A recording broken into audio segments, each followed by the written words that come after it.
Hey guys, welcome back to the channel. As usual, I am your host, Selassie Fiawe. And today we're going to talk about Michael Essien. The Ghanaian came under some scrutiny last week after he talked about the fact that he might not be interested in the Black Stars job right now. He explained why he's into coaching currently and the prospects for the future. We're also going to talk about the Black Stars captain Ayew, who, in an interview with FIFA ahead of the Under-20 World Cup in Argentina, has revealed his fondest memories of such a high-stakes game versus Brazil in the final and the tournament in general, captaining Ghana to triumph in the Under-20 competition, the only African country to win it till date.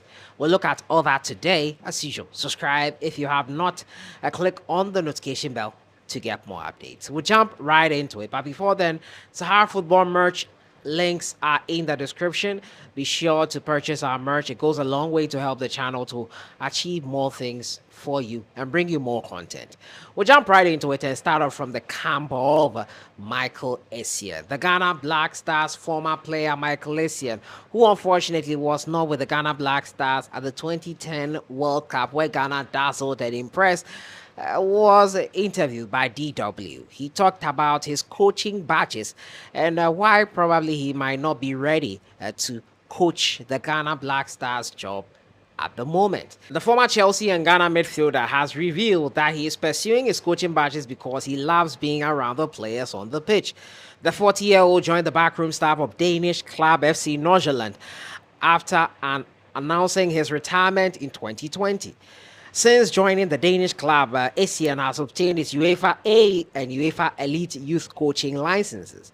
In an interview, Essien stated that he stays close to the players, talking to them, giving them advice and more. According to him, it makes him happy rather than sitting in an office or on the phone talking to people.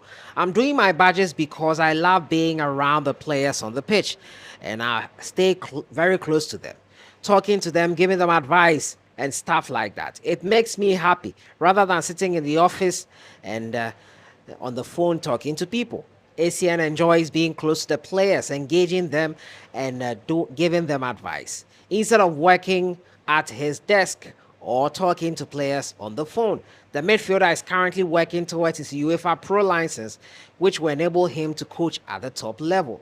He had an illustrious career where he played for Chelsea, Real Madrid on a loan stint when Jose Mourinho was the head coach as well. He also spoke about his coaching badges and probably why he's taking it one step at a time. He said, people think that because you have been a professional player at the highest levels, it's easy to get into coaching, but it's totally different.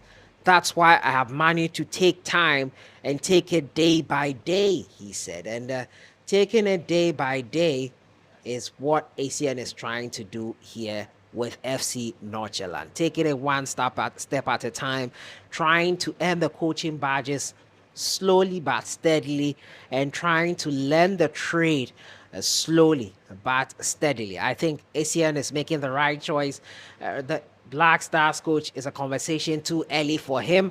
He has to focus on developing himself so that he can reach his best potential and ability to be able to help Ghana at least. It's quite interesting how he would grow in that position. I wish him all the very best. I hope he does well with FC Nordsjælland, earning his badges and improving the youth especially. I do hope that things turn out great for Michael Essien and his new journey of earning his coaching badges.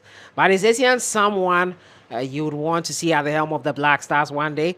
Well, I welcome former players because, in my opinion, they are the best. Not because they are former players, but because they know the rings around the national team. They know the tradition of the team. They've been there, done that. That experience comes to bear in the end, and it goes a long way to help them when they are in charge. Essien there. We'll move on to my next story, and it has to do with Ghana Black Stars captain Ayew. In an interview with FIFA ahead of the Under-20 World Cup in Argentina, He talked about the time when Ghana lifted it for the first and only time for an African country in 2009.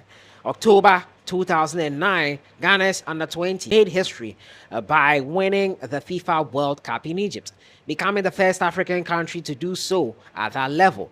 Among the players who contributed to the historic triumph was current Black Stars captain Ayew. Over a decade later, the 33-year-old still looks back on that moment with immense pride. Talking to FIFA, Ayew expresses joy and nostalgia for the tournament, revealing that it was still the most beautiful moment of his career.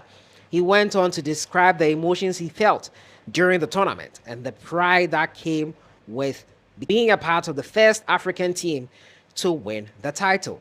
It's the title that's given me the most joy, the most honor, and the most pride. No one expected us to win because no African country had ever been world champions at that age category. It remains the best moment of my career. I can still picture the scenes that greeted our return to Ghana. The whole country was buzzing. It's for these kinds of memories that we play football, Ayew said. He also expressed his belief that winning the under 20 was a defining moment for Ghana football, as it showed the world what the country was capable of achieving on the international stage. Ayew added that the trophy is on a whole other level for what it represents to Ghana and the entire African continent. I enjoyed some great memories over my career, but that trophy is on another level for what it represents the country and the entire tournament. It was a defining moment for Ghanaian football and showed the world what we are capable of. He also went on to talk about how Ghana approached the tournament. This is what he said. Ghana has a special history with Brazil when it comes to youth football. Even before my time, meetings between the two teams were always tense. To be honest, we didn't want to play the Seleção in an earlier round, as they were the best team in the tournament. In the final, it was a whole different story. We were aware that we could make history and didn't want to let the chance pass us. We told ourselves that there were only 90 or 120 minutes separating us from the world title. Ayew also spoke about the pride and joy that came with being part of the African team, the only African team till date that has won that tournament. And as the tournament kicks off pretty soon, later on next month, Ayew was giving an interview on the African country, the only African, as the only captain of the only African country to win this competition. We wish the African countries in the tournament all the best. We hope they are able to make us proud and emulate what the Ghana Black Satellites did in 2009. So that has been it for today. Andrea, are you reminiscing and talking about 2009 Under 20 World Cup? Also talking to you about Michael Essien earning his coaching badges, why he's into coaching, and why probably he's taking it one step at a time. I'll see you guys in the next one. Have a great evening.